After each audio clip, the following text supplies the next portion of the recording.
Salve, salve, rapaziada, tudo bem com vocês? Meu nome é Diogo Borrum, também conhecido como um Colorado Paulista. Sim, eu moro em São Paulo e eu sou colorado. Mas isso não é a discussão para esse vídeo, porque eu já falei sobre isso trocentas vezes. Eu tô aqui para falar hoje sobre a vitória do Brasil para cima do Panamá na despedida da seleção brasileira do Brasil. Exatamente. A seleção brasileira venceu o Panamá no Maracanã, jogo que era, meio que uma despedida mesmo da seleção brasileira do Brasil.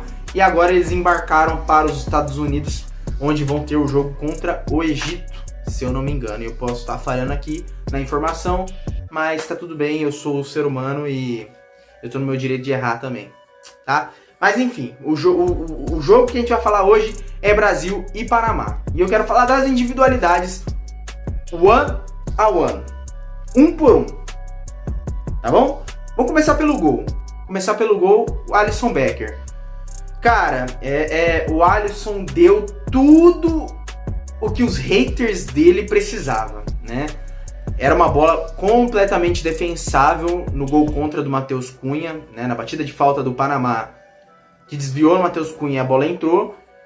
E eu não acho que era, meu Deus, não acho que foi um frangaço, mas dava pra pegar. Aí é ritmo de jogo, é nitidamente ritmo de jogo. O Alisson, um pouquinho mais, 5% a mais de ritmo de jogo, ele teria pegado aquela bola. Às vezes também o cara não tá tão confiante pra pular numa bola e de repente se machucar, porque pode acontecer, né?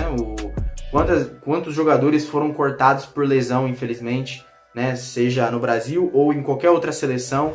Pô, a nossa expectativa maior era no Estevão nessa Copa do Mundo e ele acabou ficando de fora da Copa do Mundo por conta de uma lesão. Então, muita gente fica com esse receio de repente dar uma corrida a mais, uma esticada a mais na perna, no braço, no caso do goleiro, o braço.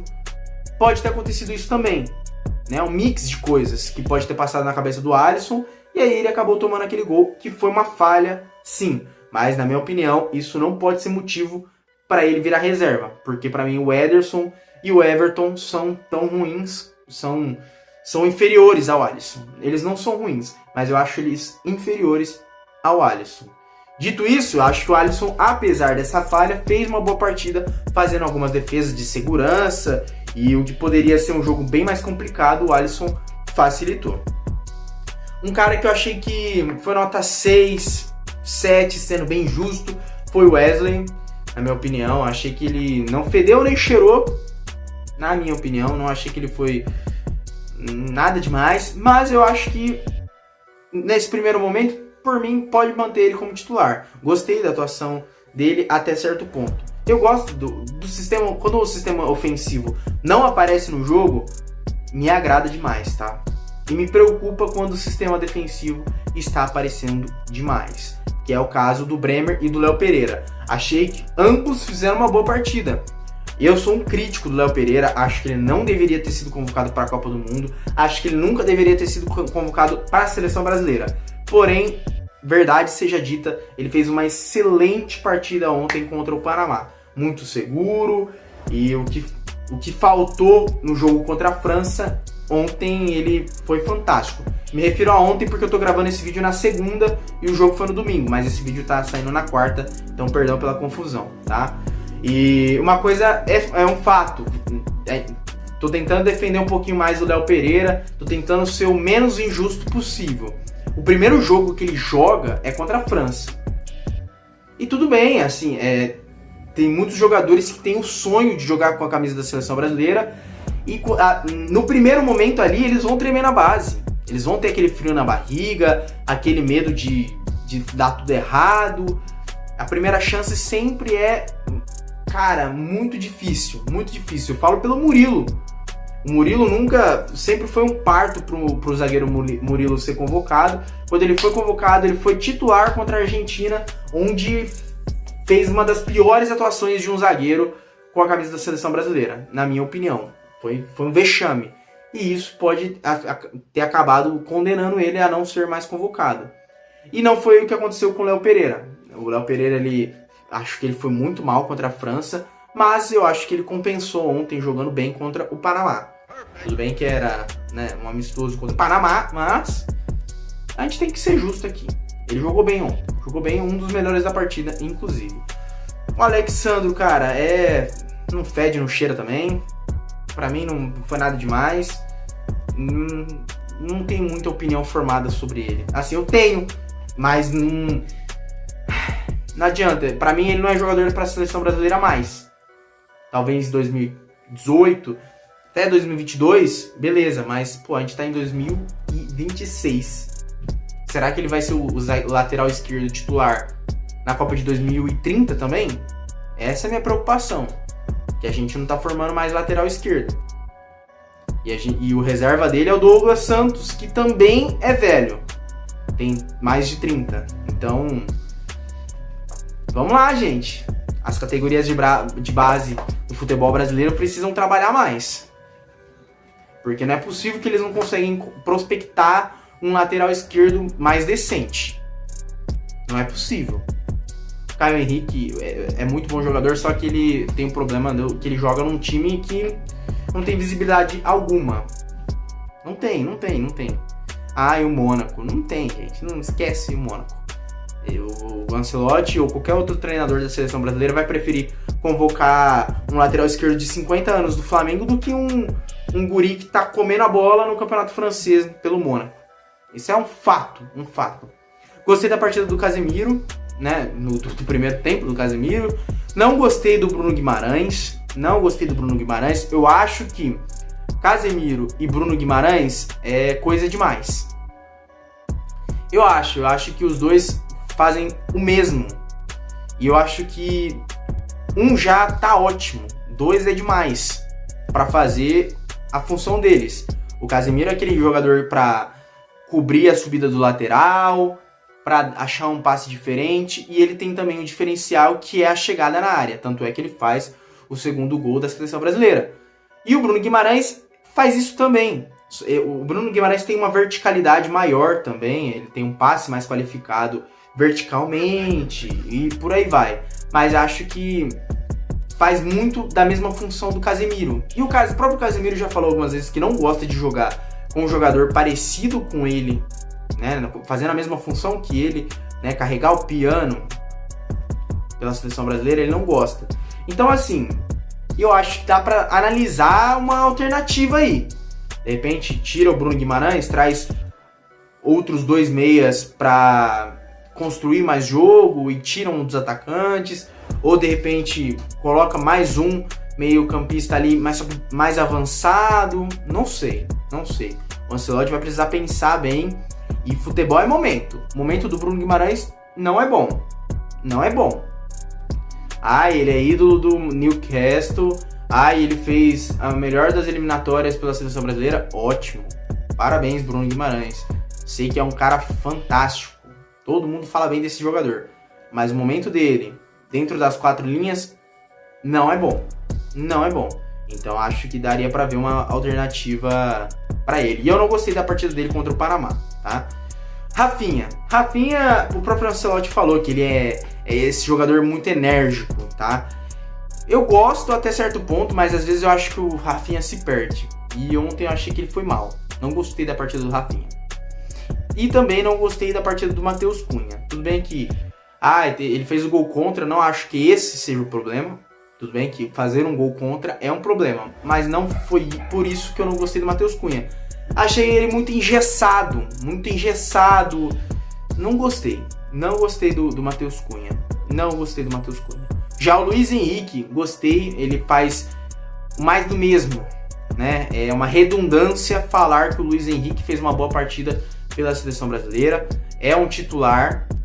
E se ele virar um reserva, é uma ótima opção para o segundo tempo. Eu sempre falei isso mesmo. Eu gosto muito desse jogador e eu torço para que ele se destaque mais no futebol mundial. Acho que é uma perda para o futebol num todo ele jogar no Zenit.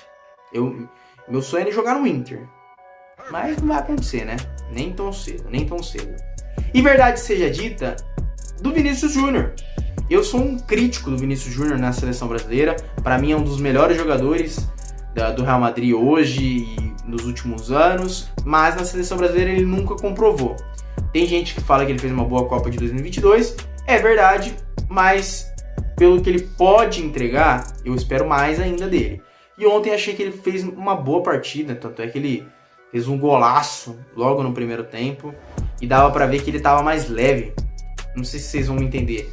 Ele não tava tão pesado pra resolver a partida, porque tinha muitas pessoas ali pra dividir ali esse fardo tão pesado. E também eu acho que os holofortes não estavam tão fixados no Vinícius Júnior. E isso é bom.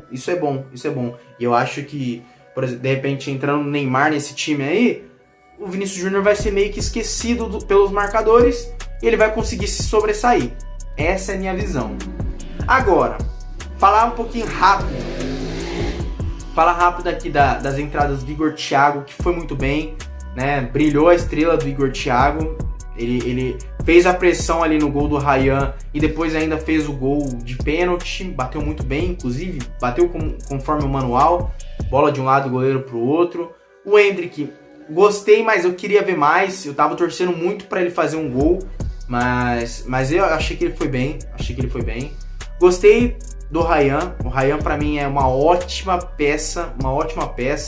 E pensando até mesmo pro futuro da seleção brasileira, se trabalhar direitinho, ele tem condições de ser um dos grandes nomes do futebol mundial e do futebol brasileiro.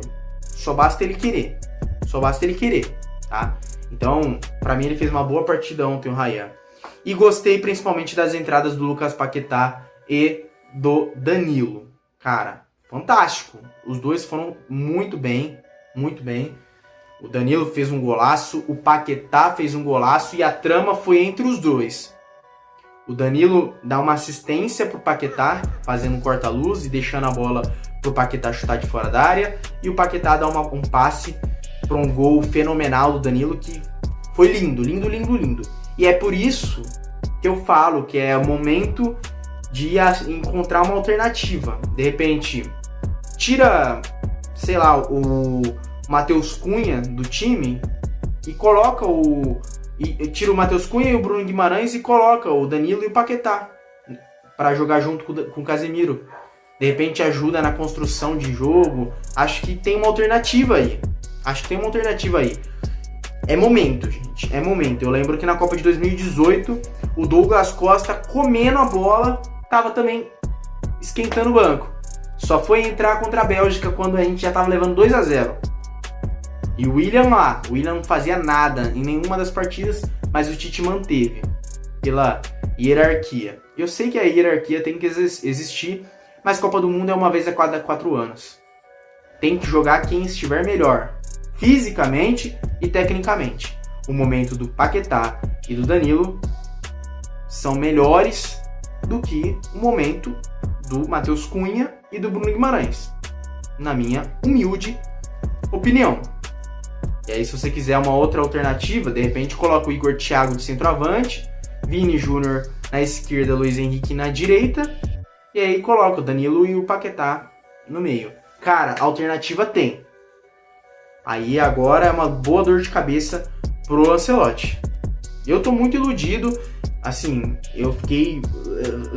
deu aquela leve, né, amolecida após o primeiro gol do Panamá. O segundo gol do Panamá eu nem vou falar aqui porque foi um chute que o cara nunca mais vai acertar lá do meio da rua. Então assim, eu nem vou ficar falando nisso.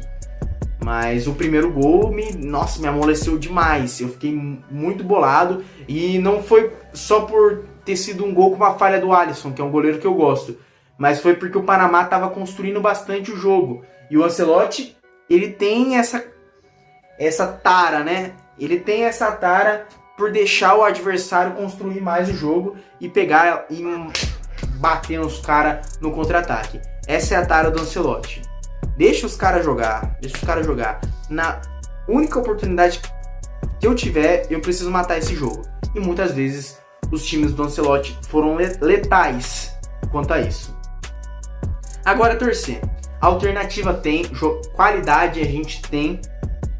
E agora tá tudo entregue. E eu volto para falar sobre o próximo amistoso da seleção brasileira na semana que vem nesse canal, tá bom?